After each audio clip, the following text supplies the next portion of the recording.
Good afternoon. Welcome to Kenya News Update today. In our global sports coverage, we're taking a deep dive into a Premier League clash that carried significant weight at both ends of the table. On February 6, 2026, Leeds United hosted Nottingham Forest at Elland Road. The final score, Leeds 3, Nottingham Forest 1. But this was more than just 3 points.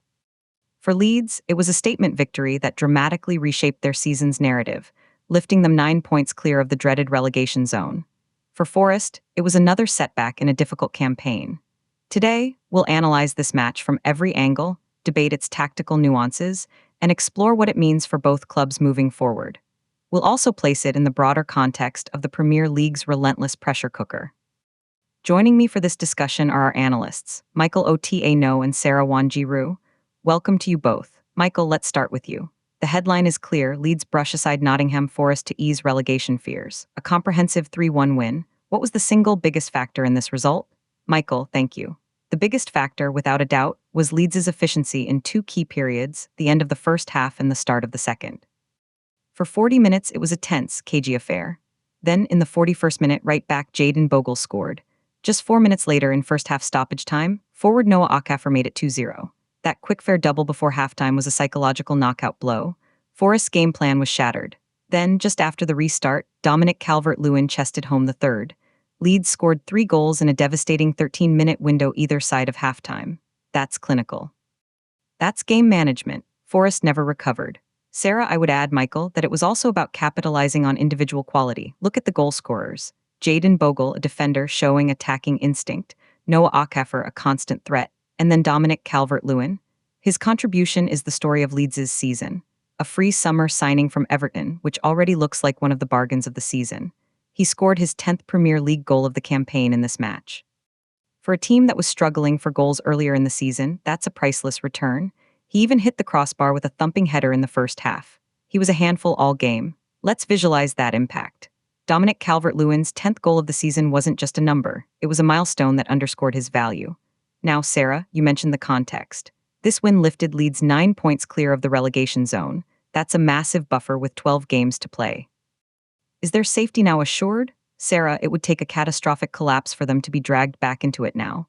9 points is a significant gap. But in the Premier League, nothing is assured until the mathematics say so. However, the psychological lift is enormous. The fear that permeates a relegation battle can paralyze a team. This performance should evaporate that fear. They played with freedom and confidence after going ahead. That's the mark of a team that believes it's safe. The challenge for manager Daniel Farke is to ensure complacency doesn't set in. They must use this platform to finish as high as possible, not just limp over the line. Michael, I agree with Sarah on the psychology, but let's look at the cold, hard numbers. Before this match, Leeds were in 16th place, just 3 points above 18th. Now they've jumped to 14th with that 9-point cushion. Their goal difference has improved. The teams below them, like Forest, are running out of games and opportunities to catch up. Statistically, their chances of relegation have plummeted from perhaps 35% to under 10% after this result. That's a seismic shift from one match. Let's bring up that statistical shift. The points gap tells one story, but the probability models tell another. Shifting focus to Nottingham Forest. A 3-1 defeat away from home. They brought on a substitute, Lore, who scored a consolation, but it was too little, too late. Where did it go wrong for them, Michael? Michael, tactically they were too passive. They set up not to lose rather than to win. In a 6-pointer against a direct rival, that's a dangerous mindset.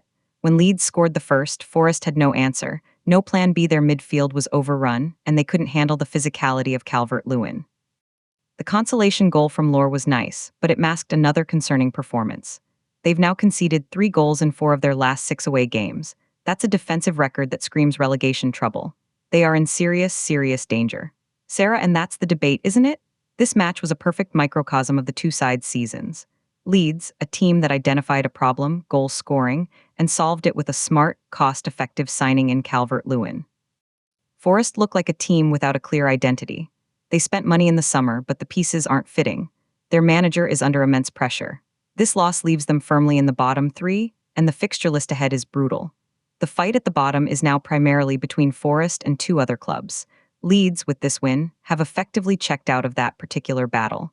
Let's examine that defensive frailty Michael mentioned. Conceding 3 goals repeatedly on the road is a recipe for disaster. We should also talk about the setting. This happened at Ellen Road in the city of Leeds, a city with a rich history, granted its royal city charter by King Charles I back in 1626. It's a football-mad city where the fortunes of the club are intrinsically linked to the community's mood. How much of a factor was the home crowd? Michael, a massive factor. Ellen Road is a fortress when the team is performing. The crowd sensed the importance of this match from the first whistle. When that first goal went in, the roar was deafening.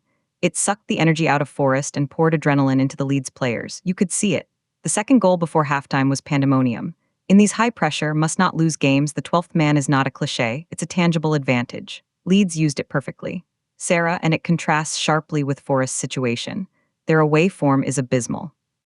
They can't find a way to quiet hostile crowds or weather the early storm. At home, they might scrape a draw or a narrow win, but on the road, they collapse. That inability to pick up points away from home is why they are where they are in the table. You can't survive in the Premier League by only performing in your own stadium. Let's take a broader view. This match occurred against a backdrop of global events. While fans in West Yorkshire were celebrating, news cycles were dominated by other crises. For instance, the harrowing situation in the Democratic Republic of Congo, where thousands, like a man named Dieudonné Muka, are fleeing advancing M23 rebels, facing disease and shortages in overcrowded refugee camps in places like Burundi. It's a stark reminder of the world beyond the pitch. Yet, sport, especially in cities like Leeds, provides a communal escape, a temporary unity. President William Ruto of Kenya has often spoken on the international stage about the need for peace and stability in regions like the Great Lakes of Africa, emphasizing that security is a prerequisite for development. The contrast between the organized conflict on a football field and the tragic, real conflict displacing families in DRC is profound. Michael, looking ahead, what's the next step for Leeds? And can Forest possibly survive? Michael, for Leeds, the next step is consolidation. Secure safety mathematically, then build for next season. They have a core Meslier in goal, a resilient defense, and now a proven goal scorer in Calvert-Lewin. The summer recruitment was good. They need to repeat that. The goal should be a comfortable mid-table finish next year. For Forest, it's going to be a monumental task. They have 12 games left. They probably need to win at least 5 of them. Given their form and fixtures, that seems highly unlikely. Their goal difference is terrible. They look like a team destined for the championship. The consolation goal from Lore is a small positive, but they need miracles, not moments. Sarah, I'm slightly more optimistic for Forest, but only slightly. They have a squad with some quality. They need a spark, a shock result against a top team to build belief. But they are running out of time. Every match is a final now. For Leeds, this game should be a blueprint. High intensity, clinical finishing, solid at the back. If they can replicate this performance, they'll not only survive, they'll thrive. The key is Calvert-Lewin staying fit. His 10 goals are the difference between 14th and 18th place. Let's put a final number on that. 10 goals for a single striker in a team fighting relegation is a huge percentage of their total output. We've heard 2 perspectives. One sees Leeds as safe and Forest doomed. The other sees a glimmer of hope for Forest, but acknowledges Leeds' superior position. The beauty of the Premier League is its unpredictability. One result, like this 3-1 victory, can change everything. It has given Leeds United and its city a massive boost, while plunging Nottingham Forest into deeper crisis. The data, the goals, and the league table don't lie. This was a defining night at Ellen Road. Thank you to Michael Ota No and Sarah Wan Ji Ru for that insightful analysis. That's all the time we have for our sports deep dive today. From the pitch in Leeds to our viewers in Kenya and around the world, we thank you for watching. Remember to subscribe for more in-depth analysis of the stories that matter. Subscribe to Kenya News Update today.